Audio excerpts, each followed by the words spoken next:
लेकिन ऑटिज्म और एडीएचडी ये दोनों ही एक है लेकिन अलग है।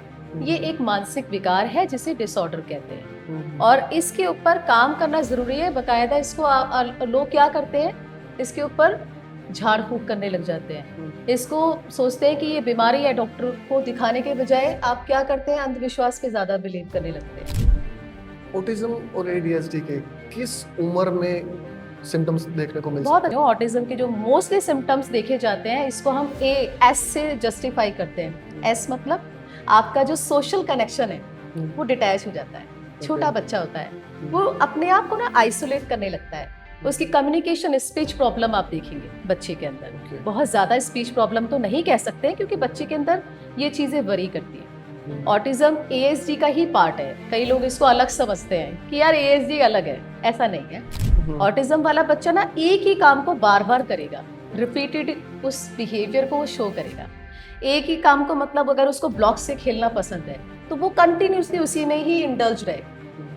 अगर आप उसको उससे डाइवर्ट करोगे, आप बोलोगे कि बेटा पार्क में जाओ खेलने के लिए, तो वो मना करेगा। उसको अकेले रहना बहुत पसंद है। इस मामले पे अगर मान लो माता पिता को नहीं दिखाई दे रहा, स्कूल के टीचर कितनी महत्वपूर्ण भूमिका निभा सकते हैं इस मामले पे कि भाई हाँ आपका बच्चा एडीएचडी या ऑटिज्म से ग्रसित है। टीचर ही मेन एक इस चीज को बताने में पेरेंट्स को सहयोग करता है कि आपके बच्चे को कुछ प्रॉब्लम है। अगर आप चाहें तो आप इसके लिए रेमेडियल क्लासेस में एनरोलमेंट करा सकते हैं, और अगर आप नहीं कराना चाहते हैं तो वो आपके ऊपर। सिर्फ कहने वाली बात है कि एडीएचडी तो बच्चों में ही देखा जाता है, लेकिन नहीं।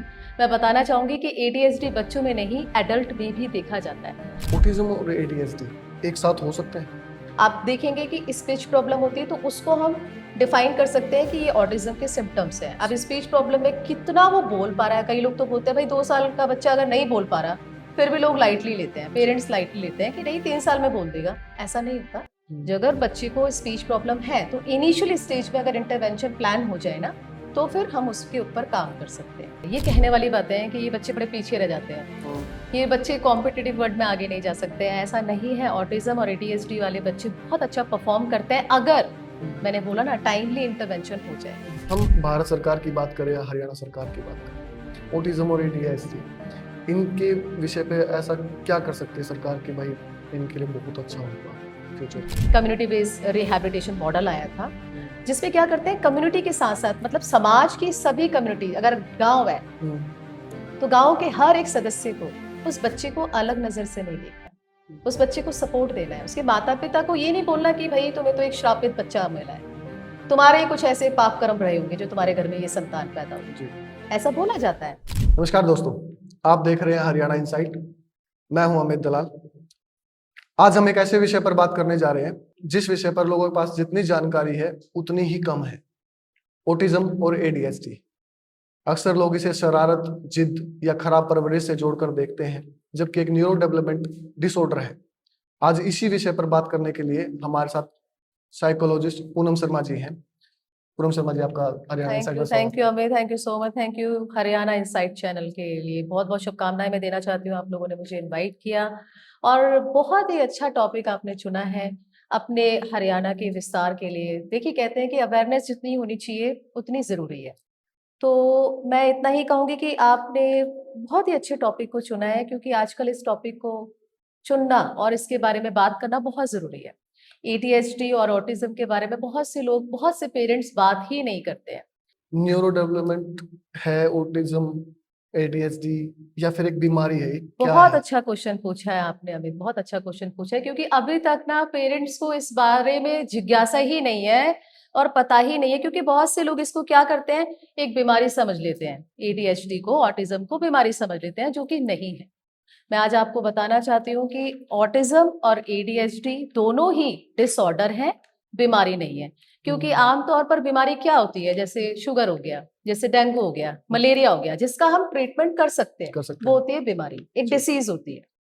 लेकिन ऑटिज्म और एडीएचडी ये दोनों ही एक है लेकिन अलग है। ये एक मानसिक विकार है जिसे डिसऑर्डर कहते हैं, और इसके ऊपर काम करना जरूरी है। बकायदा इसको लोग क्या करते हैं, इसके ऊपर झाड़ फूक करने लग जाते हैं। इसको सोचते हैं कि ये बीमारी है, डॉक्टर को दिखाने के बजाय आप क्या करते हैं, अंधविश्वास पे ज्यादा बिलीव करने लगते हैं।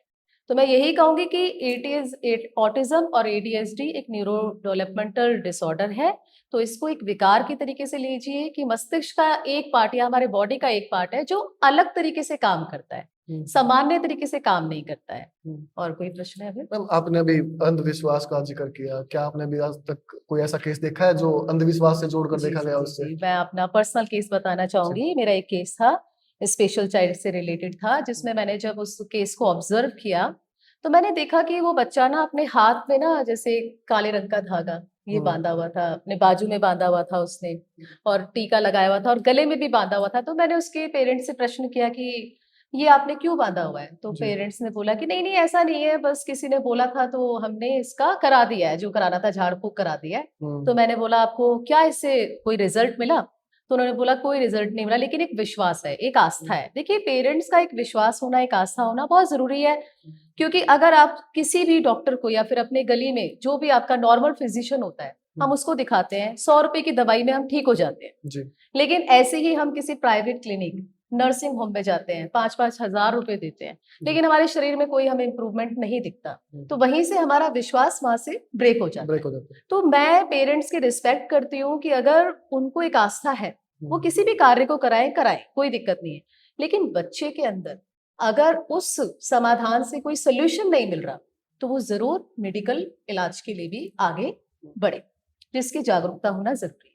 ऑटिज्म और एडीएचडी के किस उम्र में सिम्टम्स देखने को मिल बहुत सकते अच्छा हैं? क्वेश्चन पूछा है, क्योंकि अभी तक ना पहले तो पता नहीं था, पहले इसको जस्टिफाई करना बहुत मुश्किल होता था। ऑटिज्म को अगर हम देखा जाए, इसका अर्ली इंटरवेंशन अगर हो जाता है, जैसे पहचान हो जाती है, तो इसके ऊपर हम काम कर सकते हैं। ऑटिज्म को 1 से 2 साल के बीच इसके सिम्टम्स बच्चे के अंदर देखने में आते हैं, पता चल जाता है कि ये बच्चा ऑटिज्म से ग्रसित है।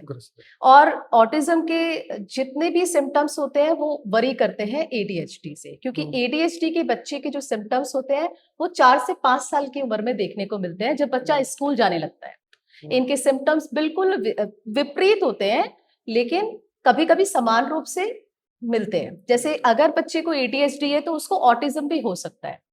और इसके जो सिम्टम्स है मैं एक आधा मैं बता देती हूँ। ऑटिज्म के जो मोस्टली सिम्टम्स देखे जाते हैं, इसको हम एस से जस्टिफाई करते हैं। एस मतलब आपका जो सोशल कनेक्शन है वो डिटैच हो जाता है। छोटा बच्चा होता है, वो अपने आप को ना आइसोलेट करने लगता है। उसकी कम्युनिकेशन, स्पीच प्रॉब्लम आप देखेंगे बच्चे के अंदर। बहुत ज्यादा स्पीच प्रॉब्लम तो नहीं कह सकते, क्योंकि बच्चे के अंदर ये चीजें वरी करती है। ऑटिज्म एएसडी का ही पार्ट है। कई लोग इसको अलग समझते हैं कि यार एएसडी अलग है, ऐसा नहीं है। ऑटिज्म स्पेक्ट्रम डिसऑर्डर, स्पेक्ट्रम मतलब कि हर बच्चे में सिम्टम्स अलग अलग होंगे, इसीलिए इसको स्पेक्ट्रम से संबोधित किया जाता है। जिस तरीके से आप देखिए बच्चा खेल रहा है, ऑटिज्म वाला बच्चा ना एक ही काम को बार बार करेगा, रिपीटेड उस बिहेवियर को वो शो करेगा। एक ही काम को, मतलब अगर उसको ब्लॉक से खेलना पसंद है तो वो कंटिन्यूसली उसी में ही इंडल्ज रहेगा। अगर आप उसको उससे डाइवर्ट करोगे, आप बोलोगे कि बेटा पार्क में जाओ खेलने के लिए, तो वो मना करेगा। उसको अकेले रहना बहुत पसंद है, आइसोलेट होना और अकेले रहना, मतलब अपने आप की अपनी दुनिया में रहना। लेकिन एडीएचडी के जो सिम्टम्स होते हैं इससे बिल्कुल अपोजिट होते हैं। ये बच्चे बहुत ही ज्यादा हाइपर एक्टिव होते हैं, इनको अटेंशन की प्रॉब्लम होती है। क्यों? आपको अटेंशन ही नहीं देंगे। इनके सिम्टम्स को हम कैसे देखते हैं? क्लास में टीचर बहुत अच्छे से ऑब्जर्व करती है, ये बच्चा सीट पे बैठेगा ही नहीं, भागता रहेगा, इधर से उधर भागता रहेगा, पेंसिल हाथ में हिलाता रहेगा, मतलब किसी भी चीज में कंसंट्रेशन नहीं होगा। इम्पल्सिविटी, जैसे आप बात कर रहे हो तो बीच में टोकेगा, हाँ हाँ मुझे आता है, ये प्रश्न मुझे आता है, मैं बताऊंगा। तो ये बच्चे बहुत इम्पल्सिविटी को शो करते हैं। कभी कभी देखा जाए तो इनकी जो इम्पल्सिविटी होती है बहुत ज्यादा सीवियर रूप से बढ़ जाती है, क्योंकि पेरेंट्स और टीचर दोनों ही परेशान होते हैं। आपका बच्चा भाई बड़ा ही बहुत ही बदतमीज है, इसको आप घर ले जाओ, हम तो इसे पढ़ा नहीं सकते, इसे दूसरे स्कूल में डालो। लेकिन अब इस सिनेरियो में, इस कलयुग में हम देख रहे हैं कि इस मॉडर्नाइजेशन जमाने में ना बहुत सी चीजें बहुत काम कर रही हैं स्कूल। तो अब हर स्कूलों में रेमेडियल क्लासेस की शुरुआत हुई है कि आपके बच्चे को हम एक्स्ट्रा अटेंशन देंगे, इस पे हमें समय देंगे, आप हमें अपना मतलब सहयोग दीजिए। क्योंकि पेरेंट्स मानते ही नहीं है कि बच्चे के अंदर एडीएचडी है या फिर ऑटिज्म है। वो कहते हैं नहीं नहीं हमारा बच्चा ठीक है, अभी बड़ा हो जाएगा तो ठीक होगा। और कोई प्रश्न हमें? इस मामले पे अगर मान लो माता पिता को नहीं दिखाई दे रहा है स्कूल के टीचर कितनी महत्वपूर्ण भूमिका निभा सकते हैं इस मामले में कि भाई हाँ आपका बच्चा एडीएचडी ऑटिज्म से ग्रसित है? माता पिता कैसे? मतलब स्कूल के टीचर क्या भूमिका निभा सकते हैं? जैसे कि बहुत बार होता है कि माता पिता को पता ही नहीं चलता कि भाई हमारा ये बच्चा बिहेव ऐसा कर रहा है, तो इसका कारण क्या है? कारण क्या है? तो बहुत जी, वेरी गुड, वेरी शिक्षक क्या भूमिका निभाते थैंक हैं यू इसमें? So much for this question, क्योंकि बहुत ही इंपॉर्टेंट भूमिका निभाते हैं टीचर्स। टीचर्स क्यों निभाते हैं? क्योंकि टीचर्स ना 4.5-5 घंटे एक बच्चे को कंस्टेंटली देखता है, ऑब्जर्व करता है। वो माता पिता को बताता है कि आपका बच्चा इस टाइप का बिहेवियर शो कर रहा है। अब माता पिता को देखना है कि वो उस बात को कैसे एक्सेप्ट करते हैं, क्योंकि मोस्टली ना पेरेंट्स अवॉइड करते हैं। अब जैसे हमारे हरियाणा में क्या होता है, बोलते हैं लोग कि अरे बड़ा हो जाएगा, ठीक हो जाएगा, ठीक हो जाए। बड़ा हो जाएगा, ठीक हो जाएगा, इसको इतना ज्यादा ना ध्यान मत दो। ऐसी हरकतें तो बच्चे करते ही हैं। बच्चे नहीं करेंगे तो क्या हम करेंगे? हमारी एज के बच्चे करेंगे? हम कोई बच्चे हैं? एडल्ट हमेशा इस चीज को इग्नोर करते हैं। अब टीचर्स क्या करता है, इस पूरे कॉन्सेप्ट में ना, एएसडी में और एडीएचडी में जो कॉन्सेप्ट हम लोग अप्लाई करते हैं, मल्टी डिसिप्लिनरी, एक टीम के साथ सहयोग की तरह काम करना पड़ता है, जिसमें टीचर का भी उतना ही इंपॉर्टेंट रोल है जितना पेरेंट्स का है। पेरेंट्स का भी और रोल है। डायग्नोस कैसे बनेगा? कोई भी एक इवैल्यूएशन कोई नहीं कर सकता, ना साइकोलॉजिस्ट कर सकता है, ना ही कोई साइकेट्रिस्ट कर सकता है। लेकिन क्लिनिकल जो फाइंडिंग्स है, जिसके बेसिस पे डायग्नोस बनता है कि ये बच्चा एडीएचडी से ग्रसित है, तो उसके लिए हमें प्रॉपर इंटरवेंशन की जरूरत होती है, और प्रॉपर हमें एक सिम्टम्स को देख के उसके ऊपर काम करना पड़ता है। तो साइकेट्रिस्ट और पीडियाट्रिशियन, एक डेवलपमेंटल साइकेट्रिस्ट की भी जरूरत होती है, जिसकी पूरी टीम इनकी बैठती है, और इस टीम पे सहयोग रहता है माता पिता का भी, तो बहुत जरूरी है। टीचर ही मेन एक इस चीज को बताने में पेरेंट्स को सहयोग करता है कि आपके बच्चे को कुछ प्रॉब्लम है, अगर आप चाहें तो आप इसके लिए रेमेडियल क्लासेस में एनरोलमेंट करा सकते हैं, और अगर आप नहीं कराना चाहते हैं तो वो आपके ऊपर, क्योंकि ये प्रॉब्लम ना बढ़ जाती है। सिर्फ कहने वाली बात है कि एडीएचडी तो बच्चों में ही देखा जाता है, लेकिन नहीं, मैं बताना चाहूंगी कि एडीएचडी बच्चों में नहीं, एडल्ट में भी देखा जाता है। क्योंकि जब बच्चों को आप निग्लेक्ट करोगे, इलाज नहीं कराओगे, ट्रीटमेंट नहीं लोगे, तो वो बीमारी परसिस्ट कर जाएगी। जो ये प्रॉब्लम है ना, बढ़ जाती है। उतनी चंचलता हम वयस्क में नहीं देख सकते हैं, लेकिन कुछ सिम्टम्स देखने को मिलते हैं। एडल्ट में भी ये बीमारी, ये जो डिसऑर्डर है, परसिस्ट कर जाता है, आगे बढ़ जाता है। तो वो चीजें, जैसे कि अगर बच्चा चंचलता के साथ अपना बिहेवियर शो कर रहा है, लेकिन अब जैसे बड़े हो जाएंगे, मैं और आप हैं, तो हम उतनी चंचलता नहीं दिखाएंगे। हमें इतनी समझ तो होगी कि कहाँ बैठना है, कैसे हमें बोलना है। लेकिन कुछ कुछ चीजें, जैसे इम्पल्सिव बिहेवियर, भाई किसी चीज में अगर मुझे कोई बात गलत लग रही है, तो मैं उसको वहीं पर ही बात टोक कर अपना दिखाऊंगी कि हाँ मैं सही बोल रही हूँ। तो कुछ कुछ सिम्टम्स हमारे लाइफ लॉन्ग तक चलते हैं। इसमें कब कुछ केसेस में ऐसा भी होता है कि आपने जिक्र किया 4-5 साल में सिम्टम्स दिखने स्टार्ट हो जाते हैं, 5 साल की उम्र में ऐसा होता है कि 10-12 साल की एज में जाके ही सिम्टम्स दिखने स्टार्ट हुए, पहले कुछ भी नहीं दिखा? नहीं, ऐसा नहीं होता। 4-5 साल की एज में, मैं इसलिए बोल रही हूँ एडीएचडी का स्पेसिफिकली, क्योंकि एडीएचडी का बच्चा शुरू जब करता है, जब वो सोशली होता है, वो समाज में जाता है, पीयर ग्रुप के साथ बैठता है, उनसे बातें करता है, तो एक्चुअल में उसका बिहेवियर दिख कर आता है। अब माता पिता के लिए तो उसका बच्चा चंचल है, तो उनको कोई फर्क नहीं पड़ता है। वो कहते हैं भाई हमारे घर में है ना, जो तोड़ना है तू तोड़ ले बेटा, जो तुझे करना है कर ले, दूसरा आ जाएगा सामान। कई माता पिता तो बच्चे को मारते तक नहीं है, मारना इन द सेंस कि उनको डांटेंगे भी नहीं, कि कोई बात नहीं बेटा, ये शोपीस टूट गया कोई, लेकिन स्कूल में ये सब चीजें नहीं कर सकते हैं। तो किस तरीके से डिसिप्लिन को मेंटेन करना है ना, किस तरीके से एक बिहेवियर, एक पॉजिटिव बिहेवियर को शो करना है, वो बच्चा अपने स्कूल के एक सामाजिक वातावरण से ही सीखता है। तो ये चीजें जरूरी है कि इंटरवेंशन को हम ये नहीं कह सकते हैं कि 12 साल में ही बच्चा दिखाएगा अपने जो बिहेवियर है, जो उसके सिम्टम्स है, वो स्टार्टिंग से दिखते हैं, लेकिन पेरेंट्स इग्नोर करते हैं। पेरेंट्स देखिए सफर तो करता है, बहुत से पेरेंट्स सफर करेंगे, अंदर अंदर घुटेंगे, बाहर गेट टुगेदर में बच्चे को लेके नहीं जाएंगे, उसे अंदर ही रखेंगे, तो बेटा खेल ये कर, लेकिन ट्रीटमेंट नहीं लेंगे, है ना, थेरेपी नहीं लेंगे। वो ये सोचते हैं कि पैसा खर्च होगा, हमारा टाइम वेस्ट होगा, और वो करते ही क्या है, वो तो थेरेपी बता देते हैं। मोस्टली लोगों के अंदर ना अवेयरनेस बहुत कम है। पेरेंट्स की काउंसलिंग मस्ट है इस टाइप के डिसऑर्डर के ऊपर काम करने के लिए। जी, ऑटिज्म और एडीएचडी एक साथ हो सकते हैं? बिल्कुल हो सकते हैं। ऐसा कहीं नहीं लिखा कि एक बच्चे को एडीएचडी है तो उसको ऑटिज्म नहीं होगा। ऑटिज्म और एडीएचडी दोनों देखे जाते हैं। डिपेंड ये करता है कि बच्चा किस टाइप का बिहेवियर शो कर रहा है, क्योंकि जो ऑटिज्म है ना, वो बच्चे शांत होते हैं।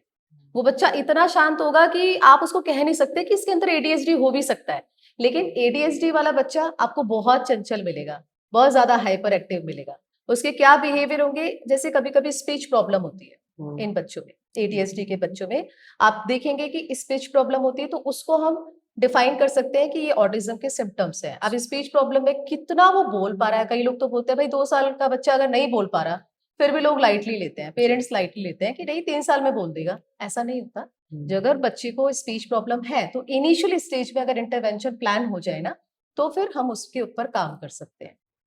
अगर समय टाइम रहते बच्चे की पहचान ना हो कि ये किसी ऑटिज्म से ग्रसित है या एडीएचडी से है, तो उसके विकास में कितना फर्क पड़ता है? किस तरीके से? उसकी मतलब ग्रोथ में कितना फर्क पड़ता है, मतलब वो क्या सीख रहा है क्या नहीं सीख रहा? नहीं, कोई ग्रोथ में ऐसा नहीं होता, बच्चा सीखता है, आगे बढ़ता है। ये कहने वाली बातें हैं कि ये बच्चे बड़े पीछे रह जाते हैं, ये बच्चे कॉम्पिटिटिव वर्ल्ड में आगे नहीं जा सकते हैं, ऐसा नहीं है। ऑटिज्म और एडीएचडी वाले बच्चे बहुत अच्छा परफॉर्म करते हैं अगर, मैंने बोला ना, टाइमली इंटरवेंशन हो जाए। इन बच्चे का ना, देखिए कहते हैं कि ये एक विकार है, हमारा जो मानसिक डेवलपमेंट है ना, ये अलग तरीके से काम करता है। अब ऑटिज्म का बच्चा, उसको बार बार बोल रहे हैं कि राहुल राहुल, तो वो आपको टेंशन ही नहीं दे रहा है, उसको मतलब ही नहीं है आप क्यों उसको बुला रहे हो। क्यों बुला? लेकिन एडीएचडी का बच्चा दूर बैठा भी आपको रेज हैंड करेगा, यस मैम यस मैम। तो ये बच्चे बहुत ज्यादा अपनी फील्ड में तो काम अच्छा करते ही हैं, लेकिन ये हर एक फील्ड में आपको बेहतर करके दिखाते हैं अगर इनके बिहेवियर को मॉडिफाई कर दिया जाए। क्या इन बच्चों को कमजोर या मानसिक रूप से बीमार कहना सही होगा? सही है क्या इन सही बच्चों को? होगा? नहीं, इन बच्चों को कमजोर या मानसिक रूप से बीमार कहना बिल्कुल गलत होगा। मैंने पहले भी बताया कि एडीएचडी और ऑटिज्म कोई बीमारी नहीं है, ये एक तरीके का मानसिक विकार है, एक तरीके का न्यूरो डेवलपमेंटल डिसऑर्डर की इसको कैटेगरी में हमने डिफाइन किया हुआ है। तो इनको हम मानसिक रूप से मंदबुद्धि तो नहीं कह सकते हैं, क्योंकि देखा जाए तो इंटेलेक्चुअल डिसऑर्डर ये सारे हमारे जो कैटेगरी आती है डिसेबिलिटीज में आती है। जिस तरीके से अगर थोड़ा सा मैं हिस्ट्री के ऊपर बात करूं तो पहले के टाइम पे ना जो एक मॉडल चलता था वो मेडिकल मॉडल चलता था। वर्ल्ड वॉर 2 के बाद, वर्ल्ड वॉर 2 के बाद जितने भी हालात ऐसे हुए ना, लोगों के अंदर ना बहुत से हेल्थ वाइज सिम्टम्स शुरू हो गए थे कि किसी का पैर टूट गया, किसी का हाथ टूट गया, किसी को इतना मेंटल ट्रॉमा हुआ। उस केसेस पे मेडिकल मॉडल को बहुत सपोर्ट दिया जाता था कि ट्रीटमेंट ट्रीटमेंट ट्रीटमेंट। लेकिन इसके बाद सोशल मॉडल आया। सोशल मॉडल ने क्या कहा कि सिर्फ ट्रीटमेंट के बेस पे इन बच्चों को डिसेबिलिटी की कैटेगरी में नहीं लेके जाएंगे, ऐसा नहीं है। समाज ही इन चीजों को बढ़ावा देता है। तो हमने क्या किया, सोशल मॉडल के अंतर्गत इन बच्चों को इनकल्सिव एजुकेशन के लिए बढ़ावा दिया। इनकल्सिव एजुकेशन जब आया, जिसको डब्ल्यूएचओ ने भी मान्यता दी, एपीए ने भी मान्यता दी, यूनाइटेड नेशन, यूनेस्को ने भी कितने बड़े बड़े प्रपोजल निकाल रहे हैं। आईईपी, इंडिविजुअलाइज यानी कि इंडिविजुअल एजुकेशन, एक प्लान है जिसके ऊपर ना हर स्पेशल चाइल्ड के ऊपर एक अलग एजुकेशन प्लान बनता है कि ये बच्चे ना दूसरों से अलग हटके एजुकेशन प्राप्त नहीं करेंगे, उसी स्कूल में सेम इनकल्सिव एजुकेशन दिया जाएगा। ये उन्हीं बच्चों के साथ बैठेंगे जो नॉर्मल बच्चा है। तो ये स्पेशल कैटेगरी हम इन बच्चों को नहीं कह सकते हैं कि ये मानसिक रूप से विकृत है। स्कूलों में और समाज में, यानी कि हमारे अच्छे बच्चे खेल रहे हैं जो परफेक्ट हैं, उनके साथ खेलने में ऐसा क्या करें कि ये समाज में ये बच्चे अच्छे से इन्वॉल्व हो पाए, एक दूसरे के साथ चल पाए, इनको अलग नजर से ना देखा जाए? देखिए हाँ, हमारे रिहैबिलिटेशन साइकोलॉजी में हम लोग क्या करते हैं, रिहैबिलिटेशन प्लान हम लोग ऑर्गेनाइज करते हैं। कुछ कुछ थेरेपीज होती हैं, जैसे हम लोग इनको रेनफोर्समेंट थेरेपीज के अंतर्गत इनको बताते हैं कि बच्चे आपने ये काम किया है, तो हम उनको रिवॉर्ड देते हैं। अगर बच्चे को रिवॉर्ड सिस्टम में आप लेकर आओगे कि उसने जो भी अच्छा काम वो कर रहा है, आप उसको टोकन इकोनॉमिकली आप उसको अप्रिशिएट कर रहे हो उसको, इस बिहेवियर को, तो उसको समझ में आएगा कि मेरा पॉजिटिव बिहेवियर किस तरीके से मेरे लिए हेल्पफुल है।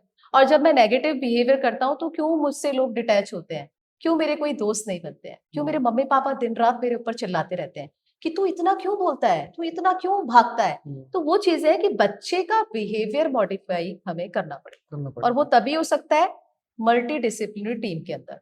उसमें साइकेट्रिस्ट का भी रोल होता है, उसमें पीडियाट्रिशियन का भी रोल होता है, उसमें एक न्यूरो डेवलपमेंटल हमारे जो भी और टीम बैठती है, उसमें रिहैबिलिटेशन साइकोलॉजिस्ट होते हैं, क्लिनिकल साइकोलॉजिस्ट होते हैं, इन सबकी एक प्रॉपर टीम होती है जिसके बेसिस पे इवैल्यूएशन होता है और ये लोग काम करते हैं। हम लोग काम करते हैं, हम लोग इंटरवेंशन करते हैं, आगे देखते हैं बच्चे के ऊपर, फिर उसको तैयार करते हैं। हम भारत सरकार की बात करें या हरियाणा सरकार की बात करें, ऑटिज्म और एडीएचडी इनके विषय पे ऐसा क्या कर सकती है सरकार कि भाई इनके लिए बहुत अच्छा होगा फ्यूचर? जी, मैं तो भारत सरकार को धन्यवाद कहना चाहूंगी, क्योंकि पहले तो इन विषय के ऊपर कोई बात ही नहीं करता था।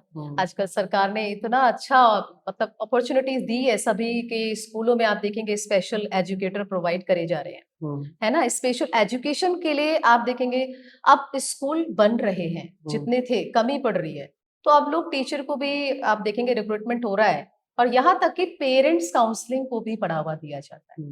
और हेल्थ प्रोजेक्ट के साथ साथ ना काउंसलिंग के प्रोजेक्ट को, काउंसलिंग के मॉडल को भी हमने रिप्रेजेंट करना चाहिए काउंसलिंग के साथ साथ, कि इन बच्चों के लिए हम क्या क्या ऐसी और मोडालिटीज लेके आए जो बच्चा अच्छे से कुछ सीखे। क्योंकि मैंने ये कहा है ना कि हमने ना इनकी बीमारी के ऊपर काम नहीं करना है, हमने इस बीमारी के साथ साथ, जैसे बीमारी मैं बोल रही हूँ, आई एम सॉरी, क्योंकि एक तरीके से ये विकार है।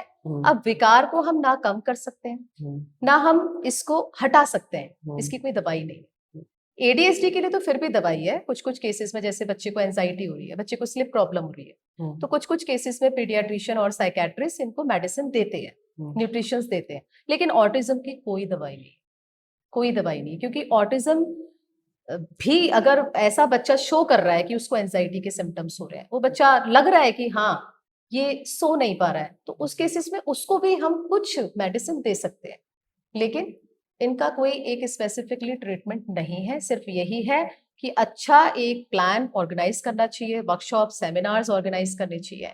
जिस तरीके से सीबीआर आया था, कम्युनिटी बेस्ड रिहैबिलिटेशन मॉडल आया था, जिसमें क्या करते हैं कम्युनिटी के साथ साथ, मतलब समाज की सभी कम्युनिटी, अगर गांव है तो गांव के हर एक सदस्य को उस बच्चे को अलग नजर से नहीं देखना, उस बच्चे को सपोर्ट देना है। उसके माता पिता को ये नहीं बोलना कि भाई तुम्हें तो एक श्रापित बच्चा मिला है, तुम्हारे कुछ ऐसे पाप कर्म रहे होंगे जो तुम्हारे घर में ये संतान पैदा हुई, ऐसा बोला जाता है। तभी पेरेंट्स क्या करते हैं, यहाँ तक कि मैं एक गांव देहात की बात कर रही हूँ, क्योंकि जितना मैंने देखा है शहरों में ना इस टाइप के बच्चों को ना पेरेंट्स क्या करते हैं, या तो कंप्लीटली अपने आप को अलग कर लेंगे, सोसाइटी से डिटैच कर लेंगे, या फिर वो अपने बच्चे को अपना ही पार्ट समझ के ओपन अप करते हैं, सोसाइटी से भी अवेयर कराते हैं, लेके जाते हैं, उन्हें कोई फर्क नहीं पड़ता कि क्या बोल रहा है समाज।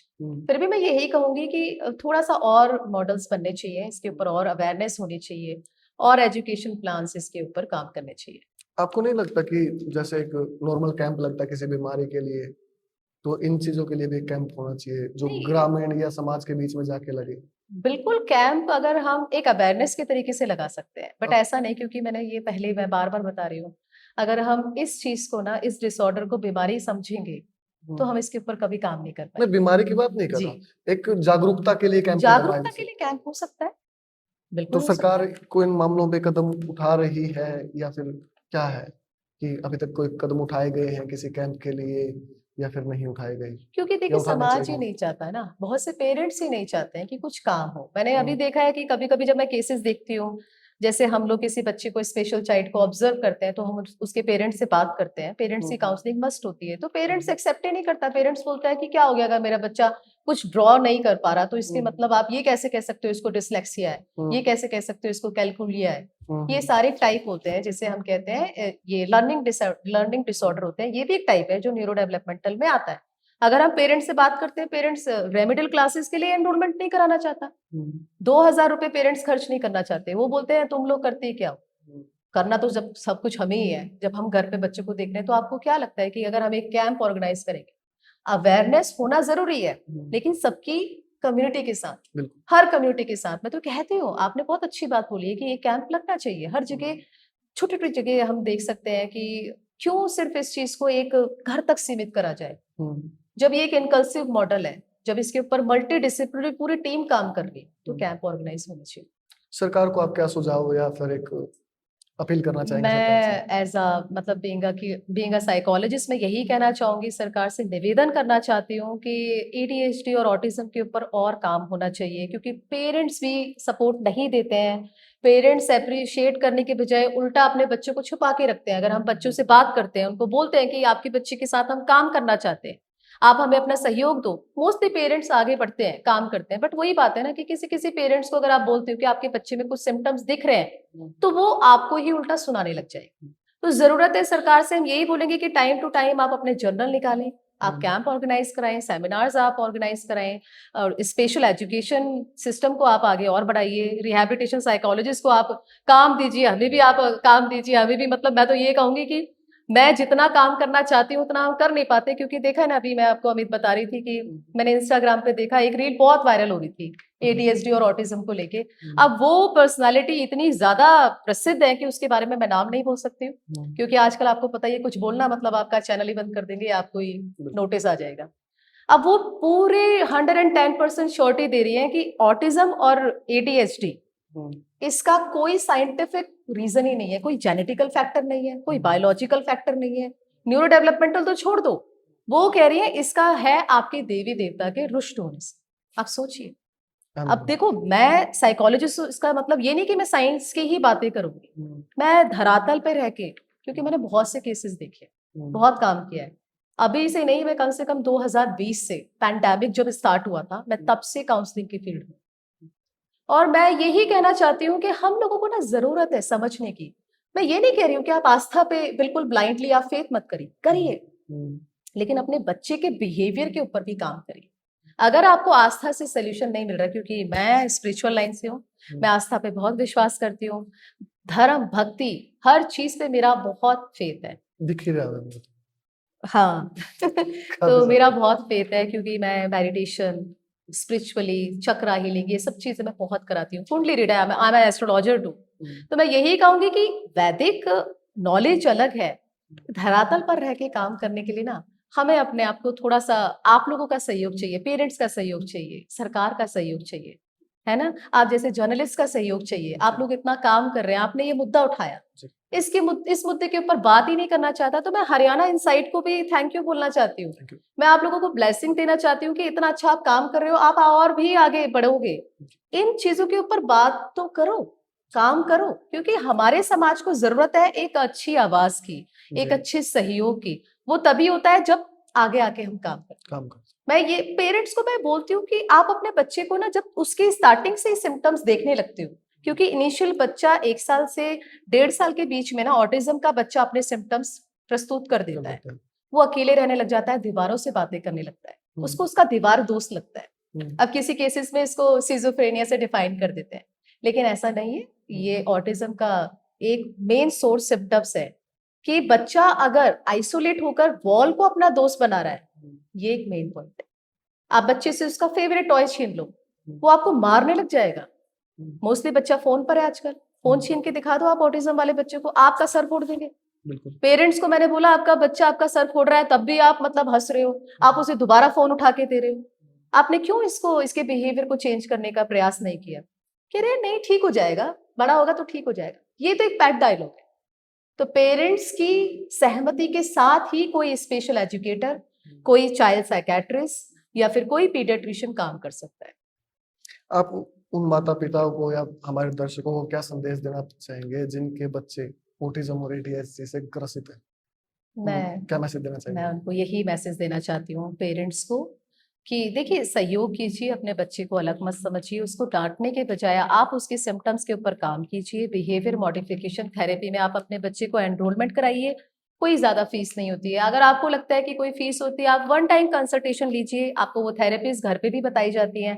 आप अपने बच्चे के ऊपर घर पे काम कर सकते हैं। टाइम टू टाइम बच्चे के बिहेवियर को चेंज आपको ही करना पड़ेगा, क्योंकि ये बच्चा किसी बीमारी से ग्रसित नहीं है। इस बच्चे का मानसिक विकार, मानसिक जो डेवलपमेंट है, वो काफी और अलग जो नॉर्मल बच्चे हैं उनके, आमतौर पे आप कह सकते हैं कि उनसे थोड़ा सा स्लो है या उनसे थोड़ा सा ज्यादा है। तो ये बच्चे बहुत अच्छा बेहतर परफॉर्म कर पाएंगे जब पेरेंट्स अपने बच्चों को सहमति देंगे और वो खुद रेमेडियल क्लासेस के लिए एनरोलमेंट कराएंगे, या वो खुद स्पेशल एजुकेशन प्रोवाइड कराएंगे अपने बच्चे को, बात करेंगे कि ये मेरे बच्चे के अंदर कमी है। अपने आप को दोषित मत ठहराइए। बहुत से पेरेंट्स को मैंने देखा है, बोलते हैं कि पता नहीं, या तो मैंने लेट शादी करी है इस वजह से मेरा बच्चा ऐसा हुआ है, या फिर कुछ ऐसी बात है। तो अपने आप को आप दोषित मत दीजिए, क्योंकि इसका कोई जेनेटिक फैक्टर नहीं है। देखा जाए तो कुछ सिम्टम्स है, कुछ ऐसे मतलब फैक्टर्स हैं जो ये कहते हैं कि या तो प्री बर्थ, जैसे बच्चा समय से पहले पैदा हो गया, या बच्चे का लो बर्थ वेट है, जितना होना चाहिए, जैसे 2 किलो होना चाहिए, 3 किलो होना चाहिए, उससे बच्चा कम हो रहा है। जैसे कह सकते हैं कि आप ग्राम में हो रहा है, पाउंड में हो रहा है, तो बच्चे का वेट भी कितना है, कैसा था, क्या बच्चे को एपिलेप्सी के अटैक आए थे, बच्चे को दौरा आया था, जब बच्चे का डिलीवरी हुआ था तो बच्चे की डिलीवरी कैसी हुई थी, उसकी नॉर्मल हुई थी, सिजेरियन हुई थी। तो ये सारे कुछ ऐसे बायोलॉजिकल फैक्टर्स भी होते हैं, वंशानुगत, जैसे जेनेटिक, अगर परिवार में कोई बच्चा है ADHD तो हो सकता है कि वो सिम्टम्स दूसरे बच्चे में आए, हो सकता है। लेकिन इसमें कोई ऐसा नहीं है कि होगा ही होगा कि एक बच्चा ADHD से ग्रसित है तो दूसरा बच्चा अगर जन्म लेगा तो वो भी उसी तरीके से सिम्टम्स को लेकर आएगा, नहीं। मैंने कहा ना, कोई ऐसा नहीं है, लेकिन कुछ कुछ चीजें कहती है, साइंस कहती है कि इवैल्यूएशन बेस्ड स्टडी में कहते हैं कि कुछ क्लिनिकल इवैल्यूएशन ये कहते हैं कि देखा जाता है कि बर्थ फैक्टर कैसे रहे, प्रेगनेंसी में माता ने क्या अच्छा डाइट लिया है या क्या अच्छा डाइट नहीं लिया था, क्या माँ को कोई मेंटल ट्रॉमा था उस समय, क्या उसको डायबिटिक था, क्या माता को भी कोई सीजर अटैक आया है या नहीं आया। तो इस तरीके के सिम्टम्स देखने के बाद ही प्रॉपर डायग्नोस बनता है, प्रॉपर डायग्नोस बनता है। क्योंकि ADHD ऐसा है ना, ज्यादा चंचलता को भी हम बीमारी नहीं कह सकते हैं और ज्यादा शांत रहने को भी हम बीमार नहीं कह सकते। तो मैं यही कहूंगी कि ये बच्चे ऐसे हैं ना कि अच्छे भी लगते हैं, ये बच्चे ऐसे हैं कि आपका दिमाग भी खराब करते हैं। माता पिता को मैं यही कहूंगी कि आप सहयोग दीजिए, हमें आपका सहयोग चाहिए, जिसके साथ हम काम कर सकें, आपके बच्चे को भी बेहतर भविष्य जनरेट करने के लिए हम तैयार कर सकें। और आप लोग जितना आगे आएंगे उतना हमारे लिए बहुत अच्छा रहेगा कि हम अर्ली इंटरवेंशन के थ्रू आपके बच्चे के ऊपर काम कर सकते हैं, जिससे कि वो अपना आगे का समय अच्छे से और समान रूप से सबके साथ बिताए। आज का विषय था ऑटिज्म और ADHD। आज मैम ने हमें इस विषय पर पूरे विस्तार से सारी बातचीत बताई है। आपकी इस बारे में क्या राय है, कमेंट बॉक्स में जरूर बताएं। धन्यवाद।